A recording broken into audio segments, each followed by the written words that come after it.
Hello friends, good morning. നമ്മൾ Kerala TV സീരിയലിലേക്ക് എല്ലാവർക്കും സ്വാഗതം. അങ്ങനെ പല്ലവിക്ക് വലിയൊരു സർപ്രൈസ് ഇവർ കൊടുത്തു. പക്ഷെ പല്ലവി അതിൻ്റെ നെഗറ്റീവ് വശം പറഞ്ഞു കഴിഞ്ഞപ്പോൾ ഇവർക്ക് എല്ലാവർക്കും അത് മനസ്സിലായി. അപ്പോൾ പാറു പറഞ്ഞു, ഇവർ ഇങ്ങനെ ഒരു ഐഡിയ പറഞ്ഞപ്പോൾ ഞാനാ ചേച്ചി ഇതിനെല്ലാം ഓക്കെ പറഞ്ഞ്, ഇങ്ങനെ ഒരു മറുവശം ഞാൻ ചിന്തിച്ചതേ ഇല്ല എന്ന്. ചേച്ചി പറഞ്ഞതൊക്കെ ശരി തന്നെയാണ്. ഈ മുഴുവൻ രസത്തിൻ്റെ ഉള്ളിലും ഒന്നും മനസ്സിലാകാതെ ഒരാൾ കിടന്ന് വേവുന്നുണ്ടെന്നും പറഞ്ഞു ഇങ്ങനെ പറയാം. ബാക്കി എല്ലാവരും സന്തോഷിക്കുമ്പോൾ അയാൾ മാത്രം ആശങ്കയിലാണെന്നൊക്കെ നമ്മുടെ പാറു പറഞ്ഞു. ഇനി ഒരിക്കലും ഇങ്ങനെ ഒരു പരിപാടിയിൽ പങ്കെടുക്കുകയോ കൂട്ടു നിൽക്കുകയോ ഞാൻ ചെയ്യില്ല എന്നും പറഞ്ഞു നമ്മുടെ പാറു. അപ്പം ഞാനും അങ്ങനെ തന്നെയാണെന്ന് ആനിമിസും പറഞ്ഞു. ഒരു ടീച്ചറാണെന്ന് പോലും ഒരു നിമിഷത്തേക്ക് ഞാൻ മറന്നുപോയി പല്ലവി എന്നൊക്കെ ആനിമിസും പറയും കേട്ടോ. എല്ലാവർക്കും വേണ്ടിയിട്ട് ഞാൻ ഒരിക്കൽ കൂടി മാപ്പ് ചോദിക്കുകയാണെന്ന് നമ്മുടെ സേതു നേരം പല്ലവിയോട് പറഞ്ഞു. ആ വിഷയം ഇവിടെ അവസാനിച്ചു. എന്താ പല്ലവി, അങ്ങനെയല്ലേ?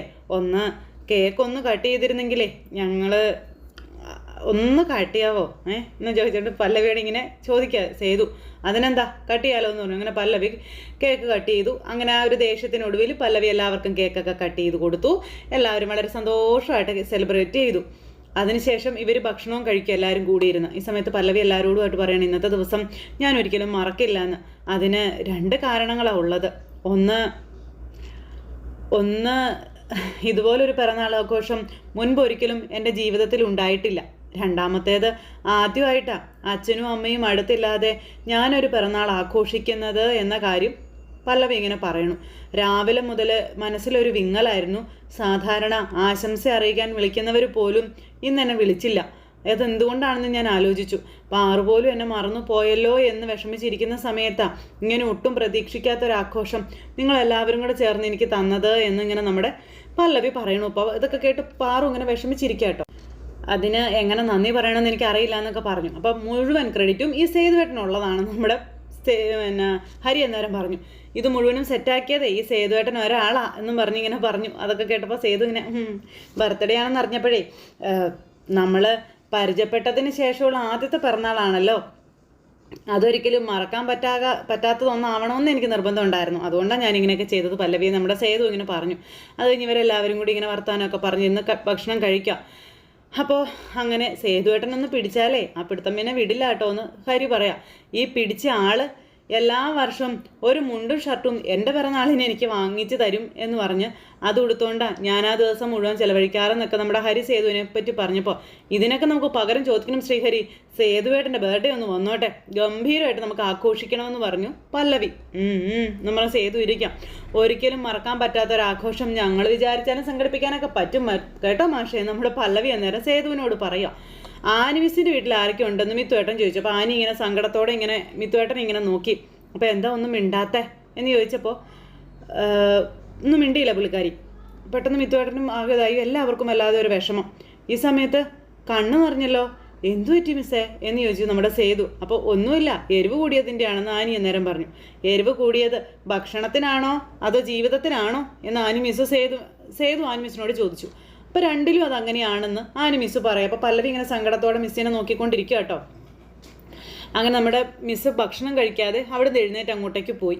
മിസ്സ് അവിടെ നിന്ന് എഴുന്നേറ്റ് പോയി കഴിഞ്ഞപ്പോൾ ഇവരിങ്ങനെ അങ്ങോട്ടും ഇങ്ങോട്ടും നോക്കുവാണേ. അപ്പോൾ എന്തോ ഒരു പ്രശ്നം ഉണ്ടെന്നുള്ള കാര്യം ഇവർക്ക് മനസ്സിലായി. ആനി മിസ്സിന് എന്തൊക്കെയോ സങ്കടങ്ങളുണ്ടെന്നും പക്ഷേ ആരോടും ഒന്നും പറയാറില്ലെന്നും നമ്മുടെ പല്ലവി അന്നേരം പറയുക. അപ്പോൾ ഇതൊക്കെ കേട്ട് ഇവരിങ്ങനെ ആകെ സങ്കടത്തിലിരിക്കുന്നു. ഈ സമയത്ത് 2 പേര് അങ്ങോട്ടേക്ക് വരുക കേട്ടോ. 2 പേര് ഇങ്ങനെ പാത്തും പതുങ്ങിയും അവിടേക്ക് വന്നു.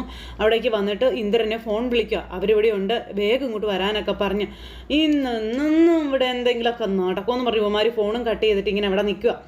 ഇത് കഴിഞ്ഞതിന് ശേഷം സേതുവും പല്ലവിയും കൂടെ നേരെ മുറിയിലേക്ക് പോവുക. അപ്പോൾ എൻ്റെ ബാഗ് അവിടെ ഇരിക്കാൻ ഞാൻ എടുത്തുകൊണ്ട് വരാമെന്ന് പറഞ്ഞ് അവരെടുക്കാൻ പോകുമ്പോൾ എനിക്ക് ഞാനും വരാമെന്ന് പറഞ്ഞു നമ്മുടെ സേതുവും കൂടെ പോകണം. അങ്ങനെ അവർ 2 പേരും കൂടെ അകത്തേക്ക് കയറി പോയി കഴിഞ്ഞപ്പോൾ ഇവരെല്ലാവരും കൂടെ അവിടെ വെയിറ്റ് ചെയ്ത് നിൽക്കുക. അപ്പോൾ എല്ലാവരും ഈ രാത്രി തന്നെ പിരിയാണോ എന്ന് ഹരി ചോദിച്ചേ. പിന്നെ അല്ലാതെ ആഘോഷം കഴിഞ്ഞില്ലേ, പിന്നെ എന്തിനാ നമ്മളിവിടെ നിൽക്കുന്നതെന്ന് ചോദിച്ചു. അതും ശരിയാ എന്നും പറഞ്ഞു ഇവർ അങ്ങ് പോകാനായിട്ട് നോക്കുന്നു. ഈ സമയത്ത് നമ്മുടെ മിത്തുവേട്ടൻ ആനിമിസും കൂടെ അവിടെ നിൽക്കുന്നു. അപ്പം ഞാനും പിന്നെ ബാഗ് എടുത്തുകൊണ്ട് വരാമെന്ന് പറഞ്ഞ് പാറു അങ്ങ് പോയി. ആനിമിസ് അങ്ങ് പോകാൻ തുടങ്ങിയപ്പോൾ മിത്തുവേട്ടൻ, അതെ ആനിമിസേ, അത് പിന്നെ ഒരു കാര്യം അല്ല, ഞാനങ്ങനെ ചോദിച്ചത് തെറ്റായിപ്പോയി എന്നോട് ക്ഷമിക്കണം കേട്ടോ. മിണ്ടാതെ ഇരുന്നത് കണ്ടിട്ടാട്ടോ ഞാനങ്ങനെ.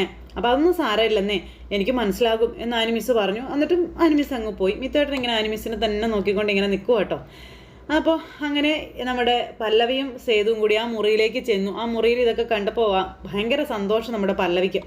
പല്ലവി ഇങ്ങനെ ഹാപ്പി ആയിട്ട് ഇതൊക്കെ കണ്ടുകൊണ്ട് ഇങ്ങനെ നിൽക്കുക. ഇങ്ങനൊരു ദിവസം എനിക്ക് തന്നതിനെ എങ്ങനെ നന്ദി പറയണമെന്ന് എനിക്ക് അറിയില്ല എന്ന് പല്ലവി സേതുവിനോട് പറഞ്ഞു. തിരിച്ചു തരാൻ എൻ്റെ കയ്യിലിപ്പോൾ ഇത് മാത്രമേ ഉള്ളൂ എന്നും പറഞ്ഞു പല്ലവി നമ്മുടെ സേതുവിൻ്റെ കൈ ഇങ്ങനെ എടുത്ത് പിടിച്ചിട്ട് ആ കയ്യിൽ ഇങ്ങനെ ഒരു ഉമ്മ കൊടുത്തു. സേതു ഞെട്ടിപ്പോയി. സേതു അന്നേരത്തേക്കും പല്ലവിയെ പിടിച്ച് വലിച്ച് തൻ്റെ ദേഹത്തേക്ക് അങ്ങ് അടുപ്പിച്ച്. പിന്നെ രണ്ടുപേരും കൂടെ കെട്ടിപ്പിടിച്ച് ഇങ്ങനെ അവിടെ നിൽക്കുക. ഏതായാലും അങ്ങനെ ഇവർ കെട്ടിപ്പിടിച്ച് നിൽക്കുന്ന സമയത്ത് പെട്ടെന്ന് ഓർക്കാപ്പുറത്ത് ദേ വന്ന് കയറുന്നു സ്വർഗത്തിലെ കട്ടറുമ്പ് ഹരി. എന്നും പറഞ്ഞ് ചിരിച്ചുകൊണ്ടിങ്ങനെ പാവ അവിടെ ഇരുന്ന് സ്വപ്നം കാണുക കേട്ടോ. അങ്ങനെ അത് അവിടെ ഇരുന്ന് സ്വപ്നം കണ്ടുകൊണ്ടിരിക്കുന്നു. ഈ സമയത്ത് പല്ലവിയും സേതുവും കൂടെ പുറത്തേക്ക് ഇറങ്ങി വരുന്നു. അവർ രണ്ടുപേരും കൂടെ പുറത്തേക്ക് വന്നപ്പോൾ ഇവനെന്താ ഉറക്കത്തിൽ കിടന്ന് ചിരിക്കുന്നേ എന്നും പറഞ്ഞുകൊണ്ട് പാവ ഹരിയെ കണ്ടുകൊണ്ട് ഇവർ ചോദിക്കും കേട്ടോ. ആ സമയത്ത് ഇവനിതെന്താ പറ്റിയേ? അപ്പം ആ വല്ല സ്വപ്നവും കണ്ടതായിരിക്കും എന്നൊക്കെ ഇങ്ങനെ നേരത്തേക്ക് നമ്മുടെ പല്ലവിയും പറഞ്ഞു. എടാ ഹരി എന്ന് പറഞ്ഞ് തട്ടി എഴുന്നേൽപ്പിച്ചു ഹരിയെ. എന്താടാ എന്തുറ്റിടാന്ന് ചോദിച്ചപ്പോൾ ഒന്നുമില്ല, സോറി സേതു ഏട്ടാ, അതെ ആ സമയത്ത് ഞാൻ അങ്ങോട്ട് വരാൻ പാടില്ലായിരുന്നു എന്ന് പറഞ്ഞു. അപ്പോൾ ഏത് സമയത്ത് എങ്ങോട്ട് വന്നെന്ന് നിനക്ക് എന്താ പറ്റിയേ? അപ്പം ഞാൻ വന്നില്ലല്ലേ? അപ്പോൾ ആ കണ്ടതെന്താ? ഓ അതൊരു സ്വപ്നമായിരുന്നല്ലേ എന്ന് ചോദിച്ചുകൊണ്ട് സേതു നിന്ന് ആടുക. അപ്പോൾ നീ എന്താടാ, നീ വല്ലതും കുടിച്ചോന്ന് ചോദിച്ചു. ഇല്ല, ആ ക്ലാസ്സിൻ്റെ മൂട്ടിലടിച്ചിട്ടുണ്ടായിരുന്നു, അപ്പോൾ ഒത്തിരി കഴിച്ചോളൂ എന്നൊക്കെ പറഞ്ഞാൽ ഇന്ന് ആടുക. എടാ നീ എന്നാടി കാണിച്ചതെന്ന് ചോദിച്ചു. അപ്പോഴേക്കും ഞാനേ ഇപ്പോൾ വരാവേ, സേതുവേട്ടൻ ഒന്ന് എൻ്റെ കൂടെ വന്നേ. പല്ലവി ചേച്ചി ഒരു മിനിറ്റേ എന്നും പറഞ്ഞുകൊണ്ട് നമ്മുടെ സേതുവിനെ കൂട്ടിക്കൊണ്ട് പോകുക. അങ്ങനെ നമ്മുടെ സേതുവിനോട് കണ്ട സ്വപ്നമൊക്കെ ഹരി ഇങ്ങനെ സേതുവിനോട് പറയാം. അയ്യോ സേതുവിൻ്റെ ഒരു സന്തോഷം നശിപ്പിച്ചു. അല്ലെങ്കിൽ നീ ഇങ്ങനെയാണല്ലോടാ, ഇടയ്ക്ക് കയറി വന്ന് അല്ലെങ്കിൽ ശല്യം ചെയ്യും. എടാ ജീവിതത്തിലോ സ്വസ്ഥത തരത്തില്ല, സ്വപ്നത്തിലെങ്കിലും ഇടയ്ക്ക് വന്ന് ഒന്നും ഉപദ്രവിക്കാതിരുന്നൂടേടാ ശ്രീഹരി എന്ന് ചോദിച്ചു. അപ്പം അടുത്ത തവണയാവട്ടെ, അടുത്ത തവണ ഞാൻ ആ ഭാഗത്തേക്കേ വരുന്നില്ല എന്ന് നമ്മുടെ ഹരി ഇങ്ങനെ പറഞ്ഞു. കെട്ടിപ്പിടിക്കുക ഒന്നും പറഞ്ഞ് ഉമ്മ കൊടുക്കാൻ നോക്കുന്നു. ഭയങ്കര ഇതാ രണ്ടുപേരും കൂടി. അങ്ങനെ നമ്മുടെ ഹരിയെ കൊണ്ടുവന്ന് ആ സെലിബ്രേഷൻ നടത്തിയ മുറിയിൽ തന്നെ കിടത്തി. അപ്പോൾ ഹരി ഇപ്പം ഇങ്ങനെ ആയല്ലോ എന്ന് പല്ലവി പറഞ്ഞത് കേട്ടപ്പോൾ സാരമില്ല, ഇന്നത്തെ ദിവസം ഇവനിവിടെ കിടക്കട്ടെ, നാളെ രാവിലെ ബോധം വരുമ്പോൾ അവൻ എഴുന്നേറ്റ് പൊക്കോളൂ എന്ന് പറഞ്ഞു. ഇന്ന് നമുക്ക് ഇറങ്ങാൻ സേതു ഏട്ടാ എന്ന് പല്ലവി ചോദിച്ചു. പിന്നെ നമുക്ക് പോകാലോ എന്ന് പറഞ്ഞുകൊണ്ട് ഇവരിങ്ങനെ അവിടുന്ന് പോരുക. അപ്പോൾ സേതുവേട്ടൻ കുടിച്ചോ? ഉണ്ട്, കുടിച്ചിട്ടുണ്ട്. ഒരുപാട് കുടിച്ചു. എന്തേ?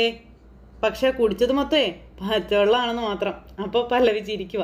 അങ്ങനെ രണ്ടുപേരും കൂടെ അവിടുന്ന് പോകുന്നു. പാവഹാരി അവിടെ കിടന്ന് ഉറങ്ങും കേട്ടോ. ഈ സമയത്ത് അവിടെ ഗേറ്റ് പൂട്ടിയിട്ടിരിക്കുന്നു. ഗേറ്റ് പൂട്ടിയിട്ട് കഴിഞ്ഞപ്പോഴേക്കും ഇവർ രണ്ടുപേരും കൂടെ കണ്ട് ഞെട്ടി. ഇതെന്താ ഗേറ്റ് പൂട്ടിയിട്ടിരിക്കുന്നത്? ആകെ ഒരു ഇത് ഇവർക്ക്.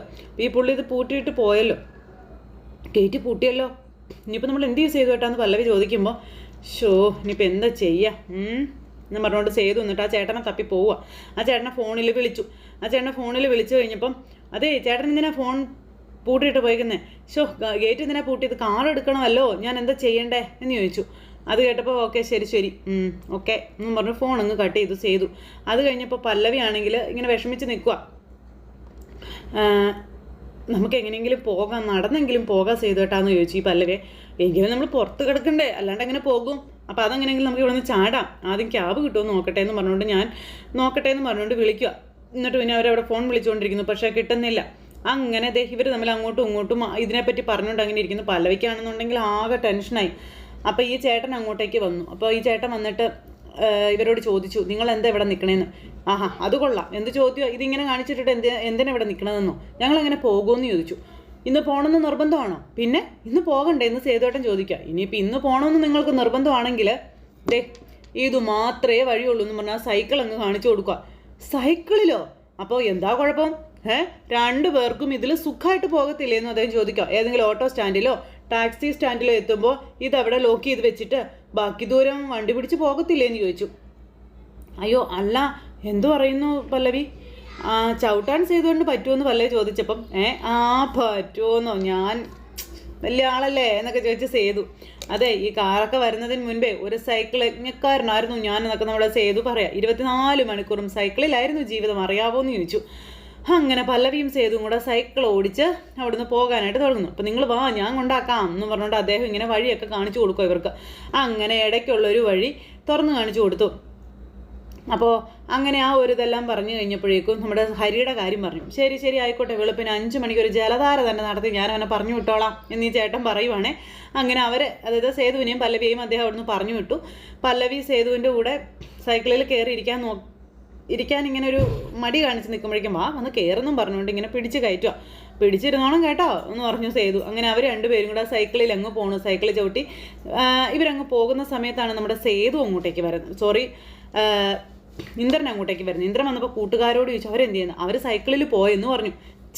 നശിപ്പിച്ചു, വന്നത് വേസ്റ്റായി പോയല്ലോ എന്നും പറഞ്ഞിങ്ങനെ നിൽക്കുക. അപ്പോൾ ഇന്ദ്രേട്ടാ, നേരത്തെ അവർ പോകുമെന്ന് ഞങ്ങൾ ഒരിക്കലും പ്രതീക്ഷിച്ചില്ല. ഞങ്ങൾ കരുതിയതേ ഇന്നിവിടെ താമസിക്കുമെന്നാണെന്ന് പറഞ്ഞ് ഇവന്മാർ ഇന്ദ്രനോട് പറയുക. ഇനിയിപ്പോൾ നമ്മൾ എന്ത് ചെയ്യും? അത് പറയേണ്ടത് ഇന്ദ്രേട്ടനല്ലേ. ചെയ്യാനുള്ളതിൻ്റെ പരമാവധി ഞങ്ങൾ ചെയ്തു. വൈകിയത് ഇന്ദ്രേട്ടനല്ലേ എന്ന് ചോദിച്ചു ഇവന്മാരിങ്ങനെ പറയുമ്പോഴേക്കും കയറി ഷർട്ടിന് പിടിച്ചു. കിടന്ന് ഉരുളാതെടാ, അവരെ മുറിയിലിട്ട് പൂട്ടിയിടണ്ടായിരുന്നോടോ.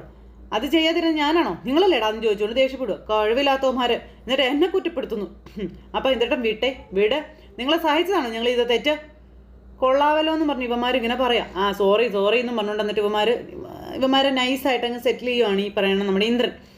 എടാ, റിസോർട്ടിൽ CCTV ഇല്ലേന്ന് ചോദിച്ചപ്പോൾ ഉണ്ട്. എനിക്കതിൻ്റെ ഫുട്ടേജ് വേണം. അതൊക്കെ അവർ തരുമോ? തന്നില്ലെങ്കിൽ നമ്മൾ പർച്ചേസ് ചെയ്യും. കാശ് കൊടുത്താൽ വഴങ്ങാത്ത ആരാടാ ഉള്ളത് ഈ ലോകത്ത്? താൻ വന്നേ അതും പറഞ്ഞ് അങ്ങനെ ഇന്ദ്രൻ അതും തുറന്നകത്ത് കയറുന്നു. അങ്ങനെ ഇന്ദ്രൻ ആ ചേട്ടൻ്റെ അടുത്തേക്ക് ചെല്ലുക. ഒരു കുറേ പൈസ അങ്ങ് വെച്ചു. നിങ്ങളത് ചെയ്യണം എന്നും പറഞ്ഞു. അപ്പോൾ ആ ചേട്ടൻ കാശ് വാങ്ങിച്ചിട്ട് ഇങ്ങനെ ഇന്ദ്രനെ നോക്കിയിരിക്കാം. എനിക്ക് ആ CCTV ഫുട്ടേജ് വേണമെന്ന് പറഞ്ഞു. പിന്നെ എടോ, ഇന്നിവിടെ ഒരു ബർത്ത്ഡേ ഫംഗ്ഷൻ നടന്നില്ലേ, അതിൻ്റെ CCTV ഫുട്ടേജ് വേണം എന്നാണ് പറഞ്ഞത്. അപ്പോൾ ഫോൺ തരാൻ പറഞ്ഞു. അങ്ങനെ ഇന്ദ്രൻ്റെ ഫോൺ മേടിക്കുക, കോപ്പി ചെയ്ത് തരാമെന്നും പറഞ്ഞുകൊണ്ട് അയാൾ ആ ഫോൺ ഇന്ദ്രൻ്റെ കയ്യിൽ നിന്ന് വാങ്ങിച്ചു കേട്ടോ. എന്നിട്ട് ഇങ്ങേരാണെങ്കിൽ ആ ഫോണിലേക്ക് എല്ലാം കൊടുക്കുക. അപ്പോൾ ഇതെല്ലാം കൊടുത്തു കഴിയുമ്പോൾ കിട്ടിടോ ഓക്കെ ബായ് എന്നും പറഞ്ഞുകൊണ്ട് ഇന്ദ്രൻ അവിടെ നിന്ന് അങ്ങ് പോവുക. ഇവർക്കിട്ടുള്ള എന്തോ പണിയായിട്ടാണ് ഇന്ദ്രൻ വന്നത്. അപ്പോൾ അങ്ങനെ ആ ഒരു ഇതും കഴിഞ്ഞ് ഇവരങ്ങ് പോയി. അപ്പോൾ ഇവർ എന്തോ വലിയ കേസ് കെട്ടിനുള്ള പരിപാടിയാണെന്നുള്ള കാര്യം ഉറപ്പായി. അത് കഴിഞ്ഞ് പിന്നെ നമ്മുടെ പല്ലവിയും സേതുവും കൂടി ഇങ്ങനെ പോരുമ്പോൾ ഈ സൈക്കിളെങ്കിലും കിട്ടിയത് ഭാഗ്യമാണെന്ന് സേതുവിനോട് പല്ലവി പറയുന്നു കേട്ടോ. ആദ്യമായിട്ടാണ് ഞാനിങ്ങനെ ഒരു പെൺകുട്ടിയൊക്കെ ഇരുത്തി അതിൻ്റെ ഒരു ടെൻഷനൊക്കെ എനിക്കുണ്ട് കേട്ടോ എന്ന് സേതു അന്നേരം പറഞ്ഞു. തീരെ പരിചയമില്ലാത്ത രീതികളാട്ടോ എനിക്ക് ഇതൊക്കെ. അപ്പം എല്ലാം വേണ്ടാന്ന് വെച്ചതല്ലേ. അനിയത്തിമാരൊക്കെ ഉണ്ടായിരുന്നല്ലോ, അവരുടെ കൂടെ ആയിരുന്നെങ്കിലേ ഇതുപോലെയുള്ള എത്രയോ യാത്രകൾ കഴിഞ്ഞാനിപ്പോൾ എന്ന് പറഞ്ഞ് പല്ലവി. യാത്രയൊന്നും അല്ലല്ലോ നമുക്ക് പ്രധാനം, പിന്നെന്താ കൂട്ടല്ലേ പ്രധാനം. അപ്പോൾ യാത്രയിൽ കൂടെയുള്ള ആളല്ലേ നമുക്ക് വേണ്ടതെന്ന് ചോദിച്ചു. ട്രാവൽ ഡെസ്റ്റിനേഷൻ അല്ലേ, ഇതൊന്നും അല്ല ഇമ്പോർട്ടൻറ്റ്, കമ്പനി അല്ലേ. കൊള്ളാം എന്ന് പല്ലവി പറഞ്ഞപ്പോൾ അതെ, അതൊരു മെസ്സേജ് ആയിരുന്നില്ലേ, വാട്സപ്പിൽ കുറേ കിടന്ന് കറങ്ങിയതാണെന്നൊക്കെ പറഞ്ഞപ്പോൾ ആണോ? അതൊന്നും എനിക്കറിയില്ല എന്ന് പറഞ്ഞു സേതു. അങ്ങനെ അവർ ലൈഫിനെ പറ്റിയും പിന്നെ ഇവരുടെ ജീവിതത്തെ പറ്റിയൊക്കെ ഇങ്ങനെ പറഞ്ഞിങ്ങനെ പോകും. പിന്നെ പല്ലവിയുടെ പഠിത്തത്തിനെ പറ്റിയൊക്കെ നമ്മുടെ സേതു ചോദിച്ചു. പല്ലവി അന്നേരം അതൊക്കെ സേതുവിനോട് പറയുകയും ചെയ്തു. ഇപ്പോൾ ഡോക്ടറേറ്റ് എടുക്കണമെന്നൊക്കെ ആഗ്രഹം ഉണ്ടായിരുന്നു, ഒന്നും നടന്നില്ലെന്നൊക്കെ പറഞ്ഞ് സേതുവിനോട് പല്ലവി ഇങ്ങനെ ഓരോന്ന് പറയുമ്പോൾ അതൊക്കെ നടക്കും പല്ലവി, വേണ്ടത് എന്താണെന്ന് നിങ്ങൾ പറഞ്ഞാൽ മതിയെന്നേ, ഞാൻ ചെയ്തു തരാം എല്ലാം എന്നും സേതു ഇങ്ങനെ പറഞ്ഞു. അങ്ങനെ ഇവർ രണ്ടുപേരും കൂടി ഇങ്ങനെ പോവുക. അങ്ങനെ അവർ രണ്ടുപേരും കൂടി ഇങ്ങനെ ഓരോന്നൊക്കെ പറഞ്ഞ് അവരുടെ ജീവിതത്തിൻ്റെ ഓരോ ഘട്ടങ്ങളെ പറ്റിയൊക്കെ പറഞ്ഞ് രണ്ടുപേരും ഇങ്ങനെ സൈക്കിളിൽ പോയിക്കൊണ്ടിരിക്കുന്നു. അങ്ങനെ ആ ഒരു സിറ്റുവേഷനൊക്കെ കാണിച്ചുകൊണ്ട് ഇന്നത്തെ നമ്മുടെ കഥ അവസാനിച്ചു. അപ്പോൾ എല്ലാവരും കാത്തിരുന്ന് കാണണം കേട്ടോ. എല്ലാവർക്കും നല്ലൊരു ദിവസം ആശംസിക്കുകയാണേ. നന്ദി.